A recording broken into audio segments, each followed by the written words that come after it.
What happens when America's sweetheart walks into the lion's den and refuses to be intimidated? Today, we're diving into one of the most shocking confrontations in daytime television history, where Dolly Parton's southern charm met Joy Behar's sharp tongue in a battle that ended with a stunning walk-off. This is a story about respect, boundaries, and what happens when someone finally stands up to a bully. Make sure you subscribe, and let me know in the comments if you think Dolly handled this the right way. The View's studio buzzed with its usual pre-show energy as Dolly Parton settled into the guest chair, her sequined jacket catching the studio lights. She'd been on countless talk shows over her decades-long career, but something felt different today. Joy Behar sat across from her with a particular gleam in her eye, the kind that usually meant trouble for whoever was in the hot seat. "So, Dolly," Joy began with a smile that didn't quite reach her eyes. "You've been making music for what, 50 years now? Don't you think it's time to maybe update that look? I mean, the big hair, the sequins, it's all very 1970s. Dolly's smile remained warm, but her eyes sharpened just slightly. "Well, honey, I've always believed that if something works, why fix it? My fans seem to love me just the way I am. But don't you think," Joy pressed on, leaning forward with that confrontational posture she was known for, "that you're setting a bad example for young women? All this emphasis on appearance, the plastic surgery, the costumes. It's not exactly feminist, is it?" The other hosts shifted uncomfortably. Whoopi Goldberg shot Joy a warning look, but Joy was clearly just getting started. Sarah Haynes tried to jump in with a lighter question, but Joy cut her off. "I'm serious, Dolly. You've built your entire brand on looking like a cartoon character. Don't you think that's a bit shallow for someone who claims to be a serious artist?" Dolly's fingers drummed once on her knee, a small tell that those who knew her would recognize as a sign she was choosing her words very carefully. "Joy, darlin', I've never claimed to be anything other than exactly what I am. I write my own songs. I run my own businesses. And I've employed thousands of people over the years. If that's not serious enough for you, well, I reckon that says more about you than it does about me." The studio audience murmured approvingly, but Joy wasn't backing down. "Oh, please, Dolly, you can't seriously sit there and tell me that your success isn't built on playing into male fantasies about what a woman should look like. You're basically a Barbie doll with a guitar." "Joy," Whoopi interjected firmly, "I think we should move on to—" "No, it's all right, Whoopi," Dolly said, her voice still sweet but with an edge of steel creeping in. "I think Joy has something she needs to get off her chest. Go ahead, honey. Tell me what you really think about me." Joy seemed almost gleeful at the invitation. "Fine. I think you're a smart woman who spent her whole career dumbing herself down to appeal to men. I think all this cutesy, helpless Southern belle act is an insult to women who've fought for real equality. And I think it's about time someone called you out on it." The studio fell dead silent. Even the camera operators seemed to freeze. Dolly sat perfectly still for a long moment, her smile never wavering but something fundamental shifting in her posture. "Well," Dolly said softly, "that's certainly an opinion you're entitled to have, Joy. But let me ask you something. How many literacy programs have you started? How many children have you put through college? How many hospitals have you helped fund?" Joy's expression flickered with uncertainty for the first time. "That's not the point I was making." "Oh. But it is exactly the point," Dolly continued, her voice gaining strength. "You see, while you've been sitting behind this desk for all these years tearing other women down, I've been out there building women up. My imagination library has given away over 100 million books to children who might not otherwise have them. I've created thousands of jobs, most of them for women. I've mentored countless young female artists. But none of that matters to you, because you don't like my hair." The audience was completely captivated now, sensing they were witnessing something extraordinary. Joy opened her mouth to respond, but Dolly held up one perfectly manicured hand. "I'm not finished," sweetheart. You want to talk about feminism? Real feminism is about women supporting other women, not tearing them down because they make different choices than you do. Real feminism is about judging women by their actions, not their appearance. And real feminism is about having the courage to be exactly who you are, regardless of what bitter, judgmental people might say about you. Joy's face was flushing red now, her usual composure cracking. I am not bitter. Aren't you? Dolly asked quietly. Because from where I'm sitting, you seem awfully angry at a woman you've never met for choices that don't affect you in any way whatsoever. That sounds pretty bitter to me. The other hosts were watching this exchange like a tennis match, their heads turning back and forth between the two women. The audience was on the edge of their seats, sensing that something unprecedented was happening. Joy tried to regain control of the conversation. Look, Dolly, I'm not trying to attack you personally. I'm just saying that your image sends the wrong message. No, Joy, Dolly interrupted, and there was nothing soft about her voice now. You are attacking me personally. You've been attacking me from the moment I sat down. You've called me a cartoon character, a Barbie doll, and accused me of setting a bad example for women, all because I choose to wear sequins and tease my hair. Tell me, what message does that send to young women watching you right now? Joy's mouth opened and closed like a fish out of water, clearly not expecting Dolly to turn the tables so effectively. The studio audience was dead silent, hanging on every word. You could practically feel the electricity in the air. I was just trying to have a discussion about, Joy stammered, but Dolly wasn't letting her off the hook. A discussion? Dolly's eyebrows raised in genuine surprise. Honey, discussions involve two people talking respectfully to each other. What you've been doing is called an attack. There's a difference. Though I can see how you might get confused, since attacking seems to be your specialty. Whoopi tried again to intervene. Ladies, maybe we should take a commercial break. No, Joy said sharply, her pride clearly wounded. Dolly, you can sit there and act all high and mighty. But the fact remains that your whole career has been built on perpetuating outdated stereotypes about women. You giggle and bat your eyelashes and act like you don't know anything, when we all know you're actually intelligent. That's not empowering. That's manipulative. The audience gasped audibly at the venom in Joy's voice. Dolly, however, just smiled that serene smile and nodded slowly. You know what, Joy? You're absolutely right about one thing. I am intelligent. Intelligent enough to build a business empire from nothing. Intelligent enough to write songs that have touched millions of people's hearts. Intelligent enough to know that the way I choose to present myself doesn't diminish my accomplishments or my worth as a human being. But apparently, I'm not intelligent enough to figure out why you think it's your place to judge how other women live their lives. Joy's face was getting redder by the minute. Someone needs to call out this fake persona you've created. You're not really this sweet, innocent country girl. It's all an act. And what if it is? Dolly shot back, her voice still controlled but with fire in her eyes. What if I've chosen to present myself in a way that makes people feel good? What if I've decided that kindness and warmth are better than cynicism and cruelty? What exactly is wrong with that? It's dishonest, Joy spat. It's not authentic. Dolly let out a genuine laugh, and it was like sunshine breaking through storm clouds. Authentic?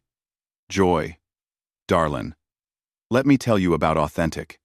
Authentic is admitting that I grew up dirt poor in the mountains of Tennessee, and that I've worked every single day of my life to become something better. Authentic is acknowledging that I've made choices about how I look and how I present myself because those choices have opened doors for me. Authentic is being honest about the fact that I've never pretended to be anything other than exactly what I am, a country girl who loves music and loves people. What's not authentic is sitting behind a desk throwing stones at other women because their choices make you uncomfortable. The other hosts were watching this exchange with fascination and growing concern. Sarah Haynes looked like she wanted to crawl under the table. Sunny Hostin was taking notes, probably already planning how to address this in the next segment. Joy, however, was doubling down. You can dress it up however you want, but you're still selling an image that tells women they need to look a certain way to succeed. No, Joy, Dolly said firmly. That's what you're doing. You're telling women that if they choose to embrace their femininity, if they choose to wear makeup and pretty clothes and style their hair, then they're somehow less than. You're saying that to be taken seriously, women have to look and act like men. That's not feminism. That's just another kind of prison. The audience was starting to murmur their agreement, and Joy could sense she was losing whatever support she might have had. That's not what I'm saying at all, Joy protested, but her voice lacked conviction now. Isn't it? Dolly pressed. Because from what I've heard so far, you seem to think that any woman who chooses to embrace traditional femininity is somehow betraying the cause. Tell me, Joy, what gives you the right to decide how other women should present themselves?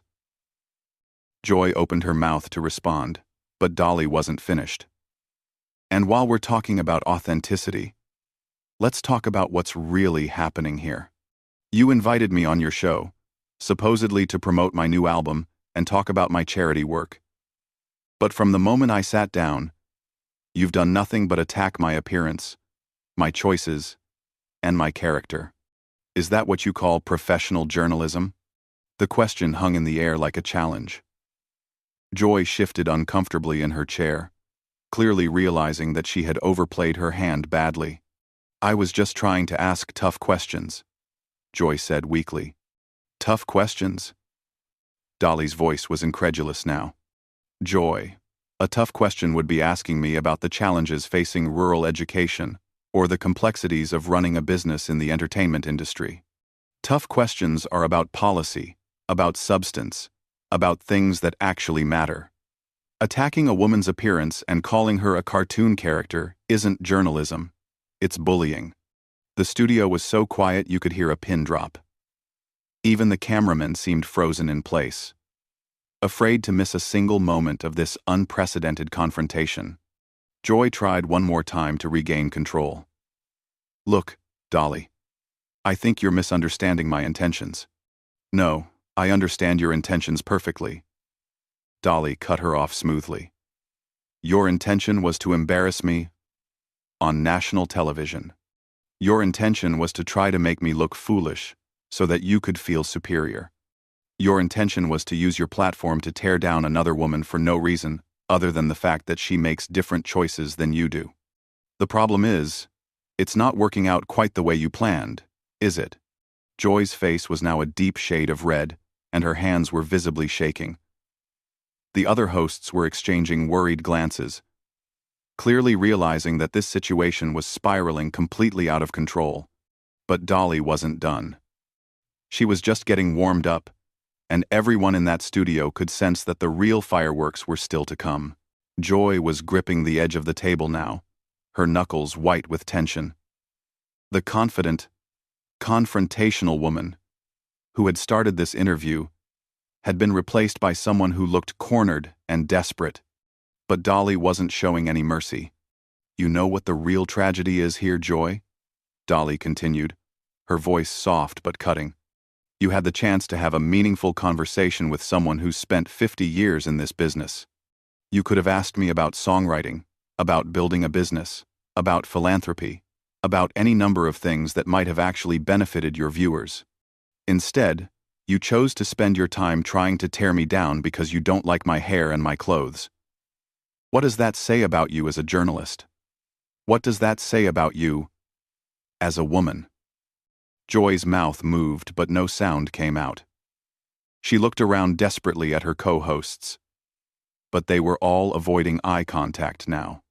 Even Whoopi, who usually jumped in to rescue difficult situations, seemed content to let this play out. I think, Joy finally managed to croak out, that we should agree to disagree and move on to another topic. Dolly tilted her head slightly, like a bird considering a particularly interesting insect. Oh, we're going to move on, all right. But first, I think you owe your viewers an explanation. You see, this isn't really about me at all, is it, Joy? This is about you, and whatever issues you have with women who make different choices than you do. That's ridiculous, Joy snapped, but her voice was shaky now. Is it? Dolly asked calmly. Because I'm sitting here thinking about all the successful women you've had on this show over the years, and I'm noticing a pattern. You seem to have a particular problem with women who embrace their femininity. Women who choose to be glamorous, or who present themselves in traditionally feminine ways. Why do you think that is? The question hit its mark. Joy's face went from red to pale in an instant, and for a moment, she looked genuinely stricken. I don't have a problem with, Joy started, but Dolly held up her hand again. Yes, you do. And that's sad, Joy, because there's room in this world for all kinds of women. There's room for women who choose to be glamorous, and women who choose not to be. There's room for women who wear sequins, and women who wear business suits. There's room for women who tease their hair, and women who don't. But apparently, in your world, there's only room for women who make the same choices you do. The audience was completely silent now. But you could feel their energy. They were witnessing something extraordinary. A masterclass in how to handle a bully with grace and dignity. Joy tried one last desperate gambit. You're twisting my words. I never said any of those things. Dolly smiled that radiant smile again, but there was steel behind it. Honey, I don't need to twist your words. Your words speak for themselves. You called me a cartoon character. You said I was setting a bad example for young women. You accused me of being fake and dishonest. You said my entire career was built on playing into male fantasies. Those are your words, Joy. Own them. The silence stretched out for what felt like an eternity. Joy looked around the table again. But her co-hosts were all studying their notes or staring off into space. She was completely alone. I think, Joy said quietly, standing up abruptly and pulling off her microphone, that I've had enough of this conversation. Sit down, Joy, Whoopi said firmly, but Joy was already moving toward the edge of the set. No, I won't sit here and be lectured by someone who thinks being a living doll is an achievement. Joy shot back. Her composure completely gone now. Dolly remained perfectly calm, watching Joy's meltdown with something that might have been pity. And there it is, she said softly. The real Joy Behar. Not the professional journalist, not the champion of women's rights. Just a bitter woman who can't stand to see another woman succeed on her own terms. That was the final straw. Joy's face contorted with rage. I don't have to listen to this from some washed-up country singer who thinks she's profound because she can rhyme moon with June. The gasp from the audience was audible this time. Even the cameraman looked shocked. But Dolly just smiled that serene smile and shook her head slowly. And there you go again, Joy. When you can't win an argument on merit, you resort to personal attacks. Joy stood there for a moment, trembling with fury, clearly searching for some comeback that might salvage her dignity. But nothing came. The silence stretched on until it became unbearable. You know what? Joy finally said, her voice shaking with emotion. I'm done. I'm not going to sit here and pretend this is professional journalism, when it's clearly just an ambush. I'm representative Irminstead. I'm representative way. An ambush? Dolly asked with genuine surprise. Joy, honey. You're the one with the microphone and the platform. You're the one who invited me here. You're the one who started attacking me from the moment I sat down. If anyone's being ambushed here, it's me. But Joy was already walking off the set, ripping off her earpiece as she went. The cameras followed her for a moment before cutting back to the remaining hosts, who all looked like they'd just witnessed a car accident. Whoopi cleared her throat and tried to restore some semblance of normalcy. Well, that was certainly unexpected. Dolly, I want to apologize for— No need to apologize, Whoopi, Dolly said graciously, smoothing her skirt and adjusting her jacket, as if nothing unusual had happened. Sometimes people show you exactly who they are, and you just have to accept it and move on. Now, didn't you want to ask me about my new album? The audience erupted in applause, finally able to release the tension that had been building throughout the entire confrontation. Dolly sat there smiling and waving like nothing had happened. While somewhere backstage, Joy Behar was probably having the meltdown of her career. And that's how Dolly Parton, with nothing but grace, intelligence, and an unshakable sense of self-worth, managed to expose a bully for exactly what she was, on live television, in front of millions of viewers. Sometimes the best way to handle someone who's trying to tear you down is to simply stand your ground and let them destroy themselves. What did you think of how Dolly handled this situation? Did Joy get what she deserved? Or did Dolly go too far? Let me know in the comments below, and don't forget to subscribe for more incredible stories from the world of entertainment.